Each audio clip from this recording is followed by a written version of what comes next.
नमस्कार दोस्तों, स्वागत है आप सबका हमारी एजुकेशन क्लास में जिसका नाम है टेक्निकल फादर और मैं हूं आपके साथ दीपक चौहान। जितने भी लेक्चर हमारे आते हैं, अगर आप लोगों ने वो नहीं देखे हैं तो आप लोगों को करना क्या है, आप लोगों को यूट्यूब पर जाना है और वहां पर टेक्निकल फादर सर्च करना है। जैसे ही आप टेक्निकल फादर सर्च करते हो तो वहां पर एक प्ले लिस्ट होगी जिसमें आप लोगों को सभी वीडियो मिल जाएंगी। तो जितने भी लेक्चर वहां पर अपलोड हो रखे हैं आप लोगों को देखने हैं, ताकि आज का जो लेक्चर हमारा रहने वाला है या फिर आने वाले हमारे जितने भी लेक्चर होंगे उनसे उन्हें आप कोरिलेट कर सको। तो आज के लेक्चर में हम देखेंगे इंजेक्शन मोल्डिंग मशीन और उसके पार्ट्स के बारे में कंप्लीट इंफॉर्मेशन, यानी कि इंजेक्शन मोल्डिंग जो प्रोसेस होता है और उसके जो पार्ट्स होते हैं उनका फंक्शन क्या क्या होता है, कौन कौन से पार्ट्स होते हैं। तो ये जो लेक्चर रहने वाला है इसमें हम कुछ पार्ट डिस्कस करेंगे, उसके बाद में ये जो सीरीज चलेगी उसमें हम एक एक करके सभी टॉपिक को कवर करने वाले हैं। तो चलते हैं अपने लेक्चर की तरफ। मशीन की बनावट या फिर स्ट्रक्चर की जब हम बात करते हैं तो उसके बेस पर मशीन को हमने दो पार्ट्स में डिवाइड किया हुआ है। सबसे पहला जो पार्ट्स होता है हमारा वर्टिकल होता है, यानी कि वर्टिकल इंजेक्शन मोल्डिंग। दूसरा होता है हॉरिजॉन्टल इंजेक्शन मोल्डिंग। ठीक है, तो अब ये वर्टिकल हॉरिजॉन्टल क्या होता है, जब आप कुछ इस तरीके से कोई भी लाइन ड्रॉ करते हो या इस तरह की स्ट्रक्चर आप लोगों को मिलती है तो उसे आप बोलते हो वर्टिकल। ठीक है, जब आप कोई भी स्ट्रेट फॉरवर्ड कुछ इस तरीके की लाइन आप देखते हो तो इसे आप क्या बोलते हो, हॉरिजॉन्टल। ठीक है, जो कुछ पड़ी हुई लाइन है, यानी कि जीरो एंगल पे जो होती है, ये 90 डिग्री पे होती है और ये जीरो एंगल पे होती है। तो जीरो एंगल वाली को हम हॉरिजॉन्टल बोलते हैं और जब 90 डिग्री पे जो एंगल बनाती है उसे हम क्या बोलते हैं, वर्टिकल बोलते हैं। तो ये दोनों मशीन आप लोगों ने देखी होंगी। वर्टिकल जो इंजेक्शन मोल्डिंग मशीन होती है उसमें इंजेक्शन ऊपर से नीचे की तरफ होता है और जो हॉरिजॉन्टल इंजेक्शन मोल्डिंग मशीन होती है उसमें जो डायरेक्शन होती है इंजेक्शन की वो इस तरीके से होता है, यानी कि जो मोल्ड में मटेरियल जाएगा वो कुछ इस प्रकार से एंटर होगा या इंजेक्ट होगा। जब वो वर्टिकल में देखते हो तो ऊपर से नीचे की तरफ मोल्ड यहाँ पर लगा होगा कुछ इस तरीके से और वहां पर जो है मटेरियल इस प्रकार क्या होगा, इस डायरेक्शन में इंजेक्ट होगा। मशीन पर होने वाले जब हम कार्यों की बात करते हैं तो उसमें हम क्या देखते हैं कि कुछ पार्ट्स में हमने मशीनों को डिवाइड किया रखा है और कोई भी चीज हम डिवाइड इसलिए करते हैं ताकि उसे पढ़ने में आसानी हो जाए और हम सेक्शन बांट देते हैं ताकि उन्हें अच्छी तरीके से याद किया जा सके और जो डिवाइड करके अच्छी तरीके से पढ़ा जा सके। तो सबसे पहला हम जो पार्ट्स देखते हैं वो देखते हैं, जो यूनिट देखते हैं। सबसे पहले जो होती है वो इंजेक्शन यूनिट होती है। दूसरी जो सेकंड नंबर पे होती है हमारी मोल्ड यूनिट होती है, या फिर तीसरी की जब हम बात करते हैं तो थर्ड होती है हमारी क्लैंपिंग यूनिट। इनके बारे में हम डिस्कस कर लेते हैं। यहाँ पर नोट दिया हुआ है, इसे पढ़ लेते हैं थोड़ा सा। इंजेक्शन मोल्डिंग मशीन में दो ही यूनिट होती हैं। जब हम बात करते हैं, आपसे क्वेश्चन अगर पूछा जाता है कि इंजेक्शन मोल्डिंग मशीन में कितनी यूनिट होती हैं तो आप लोगों का आंसर कितना होना चाहिए, 2। मोल्ड यूनिट जो होती है वो इंजेक्शन मोल्डिंग का जो पार्ट्स है वो नहीं होता है, क्योंकि मोल्ड अलग अलग जो पार्ट्स होते हैं उनकी स्ट्रक्चर के बेस पर अलग अलग मोल्ड का यूज किया जाता है कि आप लोगों को किस टाइप के पार्ट्स बनाने हैं, उसके लिए अलग मोल्ड यूज होगा। तो ये कभी भी इसमें सेट नहीं होता है, परमानेंट सेट नहीं होता है। इसे आप लोगों को क्या करना होता है, अनलोड लोड आप टाइम टू टाइम पार्ट के अकॉर्डिंग अपने प्लान के अकॉर्डिंग करते रहते हो। तो जो मोल्ड होता है, मोल्ड यूनिट इंजेक्शन मोल्डिंग का पार्ट नहीं होता है। कभी भी इंजेक्शन मोल्डिंग मशीन की यूनिट में काउंट नहीं किया जाता है क्योंकि ये यूनिट हमेशा स्टेबल नहीं रहती। जैसा कि मैंने बताया कि ये मोल्ड यूनिट हमेशा स्टेबल नहीं रहती है, पार्ट के अकॉर्डिंग इसमें चेंजमेंट आता रहता है। इंजेक्शन यूनिट का क्लैंपिंग यूनिट के साथ एक तीसरी यूनिट के रूप में काउंट किया जाता है। नेक्स्ट देखते हैं हम injection unit. Injection moulding machine में इंजेक्शन यूनिट के 3 मुख्य कार्य होते हैं। जब आप किसी भी चीज को पढ़ते हो तो ओवरऑल सबसे पहले ओवरऑल पढ़ने की कोशिश करें, फिर उसमें अंदर धीरे धीरे जब आप एंट्री करोगे तो चीजें आप लोगों को साफ नजर आएंगी। तो सबसे पहले हम देखते हैं कि हॉपर के द्वारा जो प्लास्टिक रॉ मटेरियल होता है वो आवश्यकता के अनुसार उसकी जो क्वांटिटी होती है वो कहाँ जाती है, बैरल के अंदर एंट्री करती है। इसके बाद में सॉर्ट के लिए आवश्यक मटेरियल को निश्चित करना। सेकेंड पार्ट क्या होता है कि जो सॉर्ट होता है, मान लो सॉर्ट का मतलब मैं क्या ले रहा हूँ, सॉर्ट का मतलब मैं ले रहा हूँ कि एक बार में कितना मटेरियल मोल्ड के अंदर इंजेक्ट किया जाता है। ठीक है, एक साइकिल के दौरान, तो उसे मैं सॉर्ट बोल रहा हूँ कि मैंने जो है इतने mm का सॉर्ट लगाया है। तो एक शॉट के अंदर मटेरियल को फिल करने के लिए हमें क्या करना पड़ता है, होपर से मटेरियल को यहां पर लाकर चार्ज करना पड़ता है। जब ये मटेरियल यहां पर चार्ज हो जाएगा तो अगले शॉट में क्या होगा, इंजेक्शन के द्वारा यानी कि स्क्रू के द्वारा इस पर फोर्स लगाया जाएगा, जिसे हम इंजेक्शन प्रेशर कहते हैं। एक दबाव बनाया जाता है और ये जो मटेरियल है ये मोल्ड के अंदर एंट्री कर लेता है। तो हम यही यहां पर बोलने की कोशिश कर रहे हैं कि जो मटेरियल है वो होपर से आकर यहां पर इकट्ठा होता है, यानी कि चार्ज होता है। रिफिलिंग इसे बोलते हो। रिफिलिंग का मतलब होता है कि दोबारा रिफिल करना। अगले शॉट के लिए यहां पर हम मटेरियल पहले से ही तैयार रखते हैं। नेक्स्ट होता है प्लास्टिक मेल्ट मटेरियल को मोल्ड में इंजेक्ट करना। सबसे पहले हम इकट्ठा करके रखेंगे ताकि अगले शॉट में हम इसे इंजेक्ट कर सके, और नेक्स्ट शॉट जब लगेगा तो हम इंजेक्शन करा देंगे, मोल्ड के अंदर मटेरियल को इंजेक्ट कर देंगे। थोड़ी सी मैं इसके बारे में डिस्कस आप लोगों से कर लेता हूं, उसके प्रिंसिपल के बारे में। जो इंजेक्शन मोल्डिंग होती है वो इंजेक्शन के सिद्धांत पे या प्रिंसिपल पे काम करती है। जिस प्रकार बॉडी के अंदर इंजेक्शन के द्वारा, इंजेक्शन प्रोसेस के द्वारा बॉडी के अंदर एक वैक्सीन इंजेक्ट की जाती है, उसी प्रकार इंजेक्शन मोल्डिंग भी काम करती है, उसी सिद्धांत के अंदर। मोल्ड यूनिट की जब हम बात करते हैं तो मोल्डिंग के प्रोसेस में प्रोडक्ट को शेप या आकार देने के जो कार्य होता है वो किसका होता है, मोल्ड द्वारा किया जाता है। जो प्रोडक्ट की क्वालिटी होती है वो अच्छी बनती है कब, जब हम क्या करते हैं, मोल्ड की फिनिशिंग वगैरह अच्छी होती है या हम प्रोसेस अच्छे से करते हैं। तो इसके लिए हमें 4 बातों का विशेष रूप से ध्यान देना चाहिए। इंजेक्शन के समय प्लास्टिक मेल्ट मटेरियल को मोल्ड के अंदर कैविटी में पहुंचाने के लिए रास्ते का अरेंजमेंट करना और स्क्रू रनर और गेट का डिजाइन मटेरियल के अनुसार होना चाहिए।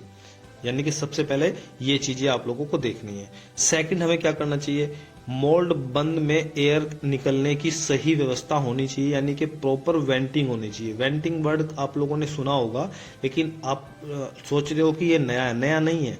जब आप अपने घरों में देखते हो कि जंगले वगैरह जिसे हम बोलते हो देसी भाषा में, तो उसे बोलते हैं वेंटिलेशन, यानी कि जहां से आप लोगों की एयर का आदान प्रदान रूम के अंदर अच्छी तरीके से होता रहे, उसे आप बोलते हो वेंटिलेशन। तो वहीं से एक वर्डिंग आई वेंटिंग। तो वेंटिंग का मतलब मोल्ड के अंदर से जो एयर है वो आसानी से जिस रास्ते से निकलती है उसे हम वेंट बोलते हैं या वेंटिंग बोलते हैं।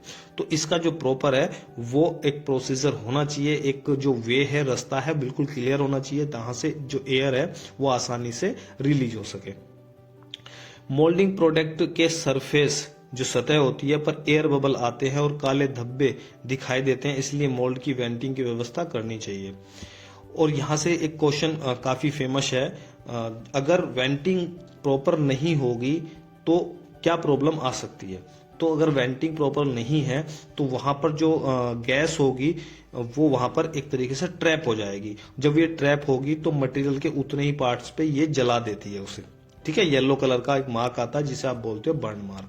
तो बर्न मार्क आने का सबसे बड़ा जो कारण होता है वो मोल्ड की प्रॉपर वेंटिंग ना होना ही होता है। इसे आप लोगों को याद रख लेना, ये इंटरव्यू में कई बार पूछा जाता है। मोल्ड कूलिंग व्यवस्था बैलेंस्ड होनी चाहिए। मोल्ड को ठंडा रखना बहुत जरूरी होता है। इसके लिए मोल्ड के अंदर पतली पतली नालियों का इंतजाम किया जाता है, जिन्हें आप क्या बोलते हो, कूलिंग चैनल बोलते हो। ठीक है, कूलिंग चैनल बनाए जाते हैं और इस प्रकार से ये डिजाइन किए जाते हैं ताकि पूरा का पूरा जो कंप्लीट मोल्ड है वो आसानी से ठंडा हो सके और उसके अंदर की जो हीट है वो अच्छी तरीके से ट्रांसफर होकर जल्दी से रिलीज हो जाए। इसके द्वारा ठंडा पानी फ्लो होता है। मोल्ड के अंदर एक साइड से पानी प्रवेश करता है, यानी कि इनका पाइप होगा।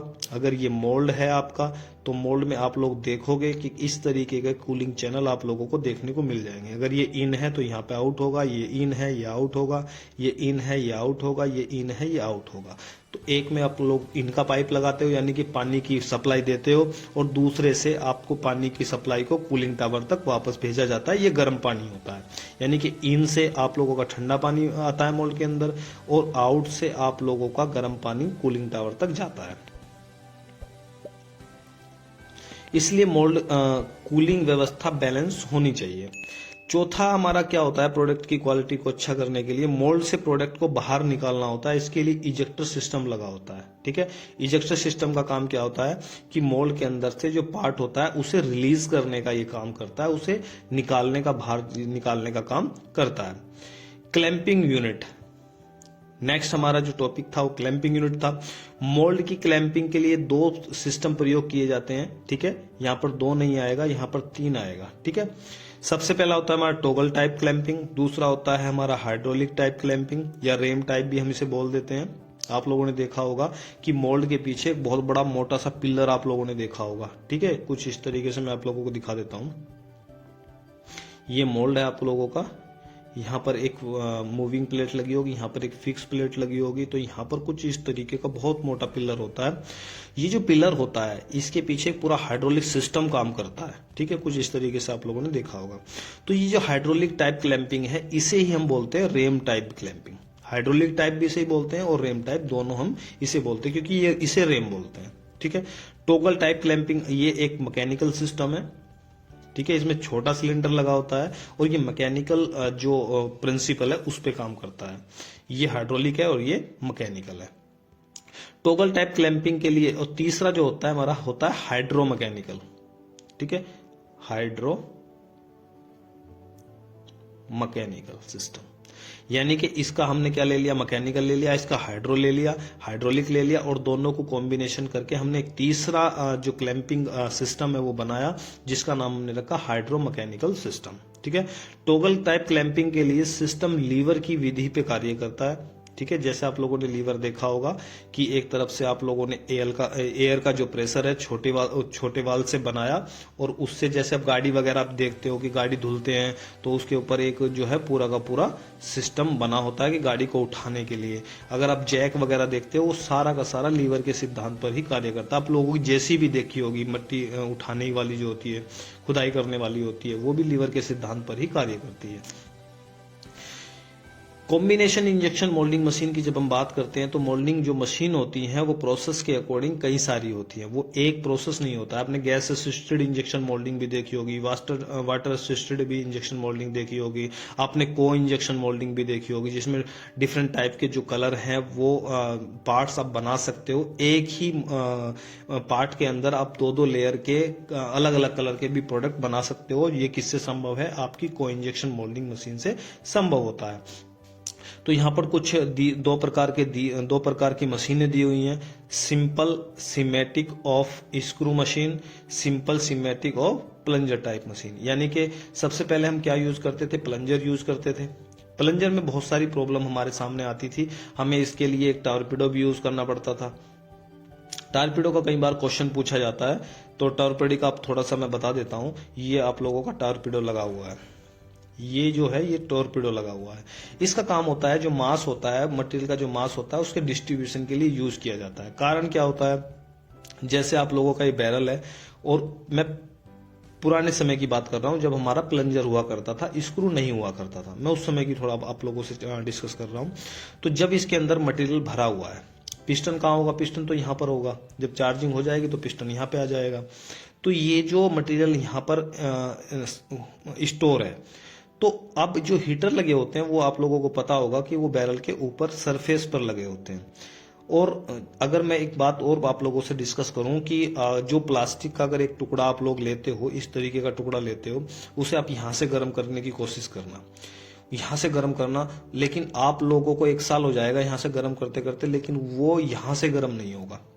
इससे क्या पता चलता है, मेटल होता है, मेटल को आप लोग यहां से गर्म करोगे तो थोड़ी देर में आपका हाथ भी गर्म हो जाएगा, क्योंकि मेटल जो होता है वो हीट का भी क्या होता है, कंडक्टर होता है। इलेक्ट्रिसिटी का भी कंडक्टर होता है, हीट का भी कंडक्टर होता है। लेकिन जो प्लास्टिक होता है वो हीट का भी कंडक्टर नहीं होता है, इंसुलेटर होता है, और वो इलेक्ट्रिसिटी का भी इंसुलेटर होता है। तो जो मटेरियल बैरल के टच में रहेगा वो तो जल्दी से मेल्ट हो जाएगा, यहाँ पर भी जल्दी से मेल्ट हो जाएगी लेयर, लेकिन ये बीच वाला मटेरियल है ये आसानी से मेल्ट नहीं होता था। ये पहले कब की बात कर रहा हूँ, जब मैं प्लंजर की बात कर रहा हूँ, ठीक है। तो उस समय पे हम टॉर्पिडो लगाते थे, कुछ इस तरीके से यहाँ पे टॉर्पिडो लगा देंगे तो बीच का जो मटेरियल है वो टॉर्पिडो ने उसके मास का डिस्ट्रीब्यूशन कर दिया, कुछ इधर बांट दिया, कुछ इधर कुछ इधर कुछ इधर, यानी कि जो बैरल की सरफेस है उस पर वो टच कर गया। टच करने के बाद में जो मटेरियल है वो अच्छी तरीके से यहाँ से मेल्ट हो जाएगा, अब क्योंकि बीच में तो मास है ही नहीं है अब बिल्कुल भी, तो इसलिए हम टॉर्पिडो का यूज करते थे, ठीक है, आप लोगों को याद रखना है। यहाँ पर दिया हुआ है स्क्रू टाइप। जब बाद में स्क्रू आ गया तो स्क्रू ने तो बहुत सारा काम आसान कर दिया। अब टॉर्पीडो की हमें जरूरत ही खत्म हो गई, क्योंकि स्क्रू ने जो है वो टॉर्पीडो का भी काम कर दिया, उसने मेल्ट करना भी स्टार्ट कर दिया, उसने मटेरियल की अच्छी मिक्सिंग भी स्टार्ट कर दी। तो काफी सारी चीजें स्क्रू के आने पर चेंज हो गई। मैं ये बोल सकता हूँ कि एक काफी प्लास्टिक के फील्ड में एक बहुत बड़ी क्रांति का जन्म हुआ स्क्रू के आने से। ठीक है, क्योंकि स्क्रू जो है वो काफी सारे काम करता है। Screw type machine plastic material को मुलायम सॉफ्ट करके इंजेक्शन यूनिट में भेजती है और प्लंजर इंजेक्शन स्टॉक लगाता है। प्लंजर टाइप में प्लंजर प्लास्टिक मटेरियल को सॉफ्ट करके इंजेक्शन यूनिट में भेजता है और इंजेक्शन यूनिट में प्लंजर इंजेक्शन स्टॉक लगाता है। ठीक है, इसमें एक में क्या दिया हुआ है आप लोगों का, प्लंजर दिया हुआ है, नीचे ऊपर स्क्रू दिया हुआ है, यहाँ पर आप लोगों का जो है प्लंजर दिया हुआ है, यहाँ पे स्क्रू, यानी कि एक में प्लंजर होगा और एक में नीचे की तरफ स्क्रू होगा। नेक्स्ट वीडियो की अगर मैं टॉपिक की बात करूं तो principle of toggle mechanism complete information हम नेक्स्ट टॉपिक में करेंगे।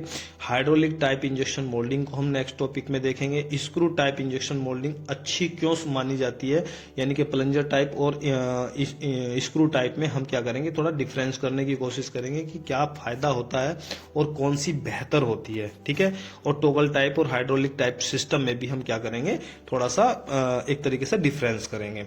अगर आप लोगों को हमें कांटेक्ट करना है तो ये हमारा व्हाट्सअप नंबर है। आप कांटेक्ट करना क्यों है ये मैं आप लोगों को बता देता हूँ। जितने भी लेक्चर हमारे आते हैं उनकी जो पीडीएफ नोट्स होते हैं, अगर आप वो लेना चाहते हैं तो आप उनकी एक नॉमिनल फीस रखी हुई है, बहुत कम है। वो इसलिए रखी हुई है क्योंकि जो टाइम लगता है उसके लिए वो फीस रखी हुई है। अगर आप वीडियो से देखकर खुद से नोट बनाना चाहते हैं तो आप लोगों को वो भी बना सकते हो, उसमें भी कोई प्रॉब्लम नहीं है। अलग से कुछ भी नोट्स नहीं है, जो भी आप लोगों को वीडियो में पढ़ाया जाता है उन्हीं के रिटर्न्स में नोट होते हैं। अगर आप खुद से बनाना चाहते हो, आपके पास समय है तो आप बना सकते हो, और नहीं बना पा रहे हो, आपके पास समय कम है, तो आप लोगों को इस व्हाट्सएप नंबर पर हमें मैसेज करना है और उसका जो आगे का प्रोसीजर है वो आप लोगों को बता दिया जाएगा। अगर आप इंटरव्यू में थोड़ी प्रॉब्लम आप लोगों को होती है थ्योरी में, या फिर आप लोग इंजेक्शन मोल्डिंग को कंप्लीटली कोर्स करना चाहते हो, ऑनलाइन घर बैठे आप कोर्स करना चाहते हो, तो आप लोगों को इस व्हाट्सएप नंबर पर हमें कांटेक्ट करना है, तो उसका आगे का प्रोसीजर बता दिया जाएगा। बहुत अच्छा कोर्स आप लोगों के लिए रहने वाला है ऑनलाइन, आप घर से भी कर सकते हो, उसमें कोई प्रॉब्लम आप लोगों के लिए होने वाली नहीं है। और काफी नॉलेज, जैसे आप कोर्स कंप्लीट करोगे तो आप लोगों को लगेगा कि आप लोगों को काफी ज्यादा नॉलेज मिल चुकी है, और जब आप इंटरव्यू में बैठोगे तो आप लोगों को एक कॉन्फिडेंस आप लोगों को मिलेगा। ठीक है, तो आज के लिए इतना ही। वीडियो अगर आप लोगों को पसंद आती है तो वीडियो को लाइक जरूर कर दिया करें और दोस्तों को शेयर कर दिया करें ताकि उनका भी बेनिफिट हो। और चैनल पे अगर आप नए हो तो चैनल को सब्सक्राइब कर लें और बेल आइकन को भी प्रेस कर दें ताकि आने वाली वीडियो की नोटिफिकेशन आप लोगों को आसानी से मिलती रहे। ठीक है, तो आज के लिए इतना ही, मिलते हैं नेक्स्ट लेक्चर में। जब तक के लिए दीजिए हमें इजाजत। जय हिंद, जय भारत।